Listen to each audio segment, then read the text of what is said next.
بسم اللہ الرحمن الرحیم۔ السلام علیکم ورحمۃ اللہ وبرکاتہ۔ بیوی سے ہم بستری کے 20 متعدد ضروری آداب۔ نمبر 1، میاں بیوی کو چاہیے کہ ہم بستری کے دوران بالکل برہنہ نہ ہوں بلکہ چادر وغیرہ اوڑھ لیں، کیونکہ رسول اللہ صلی اللہ علیہ وسلم نے ارشاد فرمایا کہ وحشی جانوروں کی طرح ننگے نہ ہوں۔ ننگے ہو کر بیوی سے مباشرت کرنے سے اولاد بے حیا پیدا ہونے کا خدشہ ہے۔ نمبر 2، بیوی سے ہم بستری کے وقت زیادہ باتیں نہ کی جائیں، کیونکہ گنگی اولاد پیدا ہونے کا اندیشہ ہے۔ نمبر 3، خامن کو اگر احتلام ہوا ہو تو وہ بغیر غسل کیے اپنی بیوی سے مجامعت نہ کرے۔ ایسا کرنے سے دیوانہ یا بخیل اولاد پیدا ہونے کا اندیشہ ہے۔ نمبر 4، بیوی سے فراغت کے بعد میاں اور بیوی دونوں کو چاہیے کہ پیشاب کر لیں، نہیں تو کسی لا علاج مرض میں مبتلا ہونے کا اندیشہ ہے۔ نمبر 5، بیوی سے ہم بستری کے دوران ہم بستری کا سب سے بڑا ادب یہ ہے کہ وہ بیوی کی شرمگاہ کو نہ دیکھے، کیونکہ ایسا کرنے سے اندھی اولاد پیدا ہونے کا اندیشہ ہے۔ نمبر 6، بیوی سے ہم بستری کے لیے بہترین وقت شب کا آخری حصہ ہے، کیونکہ اول شب میں معدہ غذا سے بھرا ہوتا ہے۔ نمبر 7، بیوی سے ہم بستری کے وقت اس بات کا خاص خیال رکھا جائے کہ منہ قبلہ کی طرف نہ ہو۔ نمبر 8، بیوی سے مجامعت اور قربت کے بعد اپنے عضو کو دھو لینا چاہیے، اس سے بدن تندرست رہتا ہے، لیکن یاد رہے کہ مباشرت کے فوری بعد ٹھنڈے پانی سے نہ دھویا جائے، کیونکہ اس سے بخار ہونے کا اندیشہ ہے۔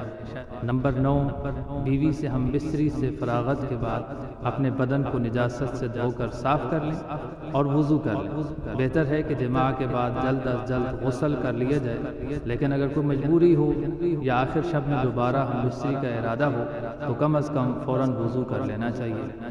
نمبر 10، بیوی سے ہم بستری کسی ایسی جگہ پر کی جائے جہاں پر کسی غیر کی نظر نہ پڑے، کیونکہ رسول اللہ صلی اللہ علیہ وسلم نے ارشاد فرمایا، جو شخص پردہ میں چھپ کر بیوی سے جماع نہیں کرتا اس کے پاس فرشتے علیحدہ ہو جاتے ہیں اور شرمسار ہوتے ہیں، البتہ شیطان قریب ہو جاتا ہے۔ نمبر 11، بیوی سے ہم بستری کرنے سے پہلے بیوی سے چھیڑ چھاڑ مستحب ہے، اس لیے کہ اگر عورت کی خواہش پوری نہ ہو سکی تو اس صورت میں عورت کو رنج ہوتا ہے اور عورت اپنے خامد سے نفرت کرنے لگتی ہے۔ نمبر 12، بیوی کی مرضی کے بغیر کوئی خامن جماع کے بعد بغیر انزال نہیں کر سکتا، البتہ لونڈی پر پورا اختیار ہے۔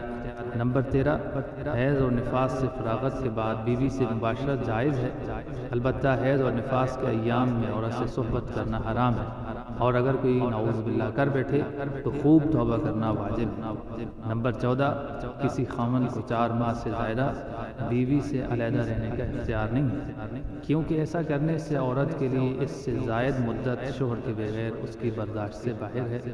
نمبر 15، اگر کسی شخص کی خوبصورت غیر عورت پر نظر پڑ جائے اور وہ اس کو اچھی معلوم ہو تو اسے چاہیے کہ گھر آ کر اپنی اہلیہ سے جماع کرے تاکہ جوش شہوت ختم ہو جائے اور غیر عورت کی خواہش نہ رہے۔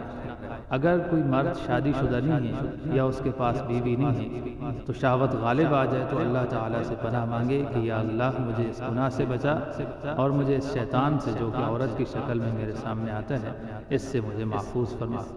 نمبر 16، کسی مرد اور عورت کے لیے جائز نہیں کہ جو باتیں راز کی مرد اور عورت کے درمیان ہوئی ہوں اس کا اظہار غیروں پر کرے، کیونکہ رسول اللہ صلی اللہ علیہ وسلم نے ارشاد فرمایا کہ ایسی باتیں کرنے والا یا کرنے والی کی مثال ایسی ہے جیسے ایک شیطان دوسرے شیطان سے راستہ میں ملتا ہے اور اپنی حاجت پوری کر کے چلا جاتا ہے، حالانکہ آدمی اس کی طرف دیکھ رہے ہوتے ہیں۔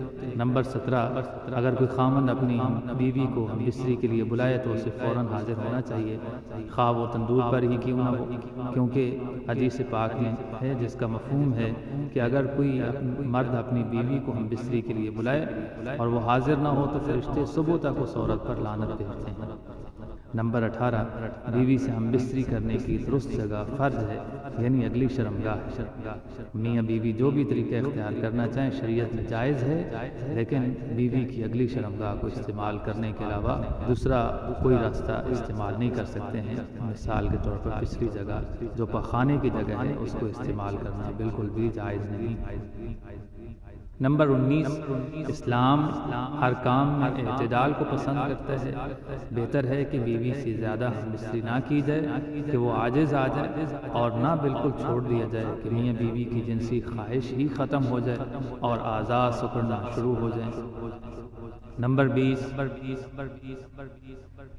بیوی سے ہم بستری یعنی جماع کرنے کا ایک اہم ادب یہ بھی ہے کہ جب تک دونوں کو فراغت اور اطمینان نہ ہو جائے تو الگ نہ ہو۔ عورت کے فارغ ہونے سے پہلے الگ ہو جانا صحت کے اعتبار سے بھی مضر ہے۔